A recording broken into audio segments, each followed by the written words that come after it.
Season 4, episode 4 of Belle Collective.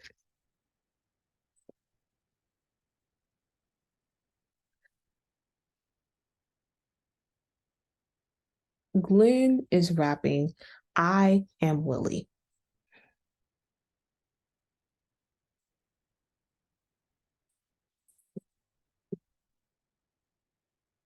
So Letitia thinks this is she says this is their love language.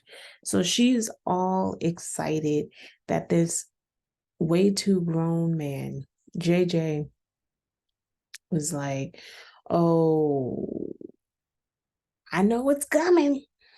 But I know, especially Willie's, I'm like, he's too grown to be doing this. Yeah, too grown. So Willie's like, look, I don't like the rap. Um, Willie and Akeisha, they meet up with Marie and Elsie. Marie and Elsie both have lupus. They're going to have this event.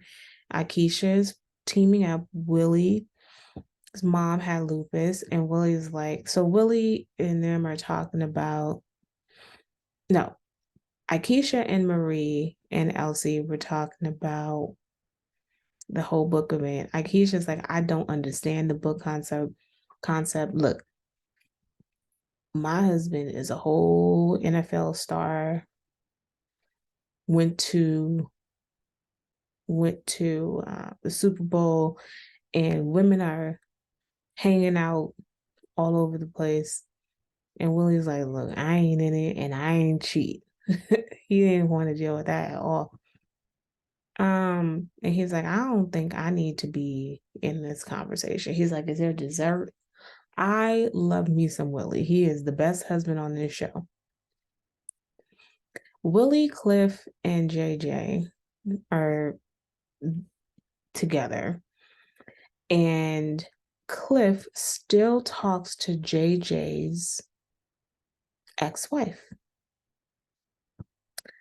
And he said that, which I didn't like. I didn't like how Cliff was like, well, yeah, because my wife trusts me. And the way that he laughs makes it appear that it seems like he's trying, from my opinion, he trying to insinuate. I felt that it was insinuating that JJ's ex um could still be doing something with Cliff if she wanted to. She's engaged to another man. I didn't like Cliff does that. And if I still was talking to somebody on a regular basis with my ex, I would not say it in the way that makes anybody think that something is there. But see, he doesn't respect his wife, Latrice, and he don't respect anybody else's relationship. Willie and JJ, this is what I do appreciate. Now, JJ may have a gripe. Cliff still thinks that JJ still has a problem that his ex-wife cheated on JJ with him. That very well may be true. But this is which I think is the true tea and the true problem is that Willie's like, you're not a friend. And Willie tells it straight to Glenn's face. Cliff is going to have you divorced. You should not be listening to Cliff when it comes to your relationship. JJ's saying it, but he's going to always appear to be bitter. But Willie has no dog in this fight. Cliff keeps insinuating that Willie could have a side chick and need to learn the game of having a side chick, which if I'm Latrice, I don't think this is funny. And I would not want to be married to somebody who thinks that having side chicks is a good thing and would encourage somebody to have a side chick. Because then I'm thinking, if you think side chicks are good for this dude to have, do you have a side chick? Because your moral compass is all the way gone. And then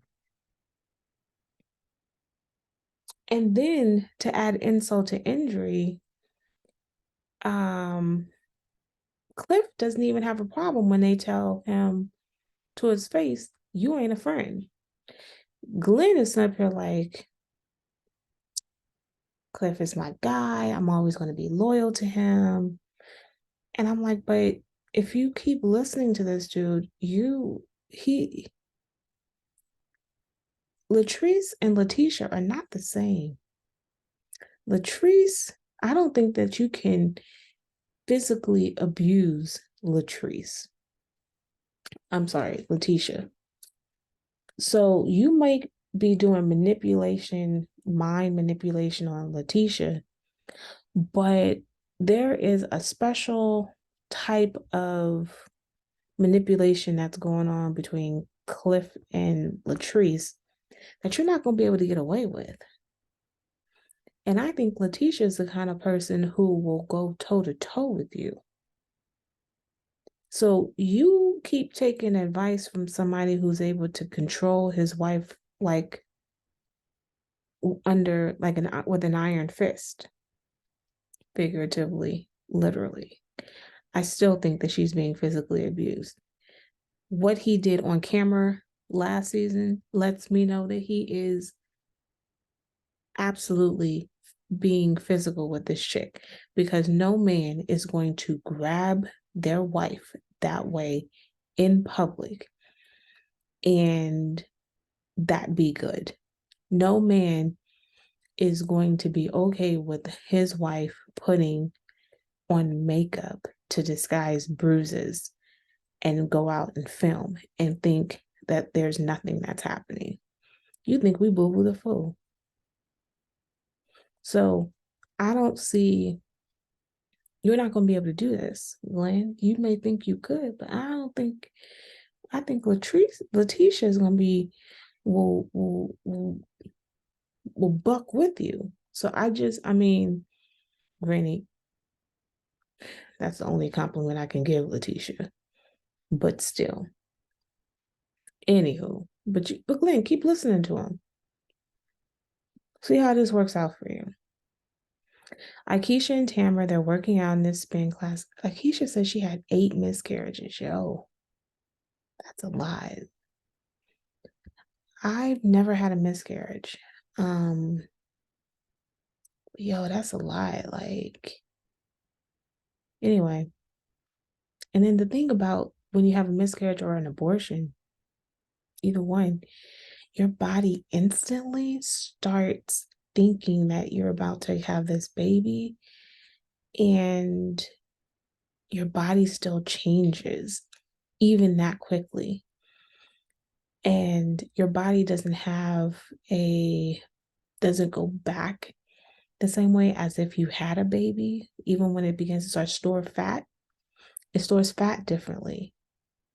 And usually when you have a baby, it begins to your body starts getting back somewhat to what it was. But when you have a miscarriage and abortion, it's not the natural process. And so therefore it takes harder for your body to bounce back. So I am sorry that you experienced that. She said that she didn't have healthy eggs, and Tamara must have had healthy eggs because they both had IV. And I'm glad that she was able to share this with you.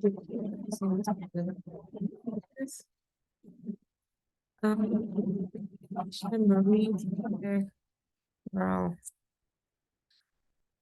For those of you who've been criticizing Akeisha, there are moments like this that reminds us how this might Akeisha is. The rest of the racial argument.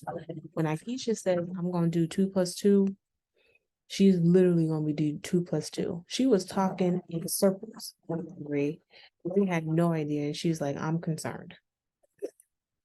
Girl, I'd be concerned too. She sold her 3 tables. Marie's like, I have done nothing. And then she wants her to sell 2 more. And he's like, well, when are you gonna sell yours? He's like, look, I'm trying not to take girl. I have this conversation to take over, but my name's attached to it. Okay. Then Glenn and Letitia was doing a commercial with the bank. This is the most infuriating thing that I think I have ever experienced with watching. One of the most infuriating things. My husband is always on time. He's early. I can rarely count the time him and I were doing something together business wise, and he would ever do this to me. I mean, I would be humiliated. He comes in late, doesn't apologize. He thinks that he's justified for being late. So that already is like, let me bite my teeth. I be biting teeth, tongue, fingers, toes, lips. Because when this is over, I'm gonna curse you to filth. It's rude. And then for him to then talk about these people when you are still sitting in front of them. And then she has to insist for you guys to move to another room. And then you talking about the contract and you feel that you should be getting a different type of percent. And she's like, I'll cash app you the rest. I don't know. I don't like how that went. But the point is, and then she's like, look, you don't trust me. And then Cliff is the one who told him in his ear about this. And he's like, Cliff is is looking out for me. Oh, that's what you think. Oh, that's what you think. Because I hope that Cliff lets you stay in his house because you're gonna be on the curb. I just want you to know that. And next, Letitia, don't leave that house. If he wants to keep listening to Cliff, pack his bag and send him to Cliff and Latrice's house. They figure it out. You want to be with Cliff so bad? Here's your duffel bag and a toothbrush, and I'm gonna send you over that house. And then you can make a decision on who you think you should be listening to. You don't trust the woman that you've been with since high school and you're gonna listen to Cliff? Okay. I see you.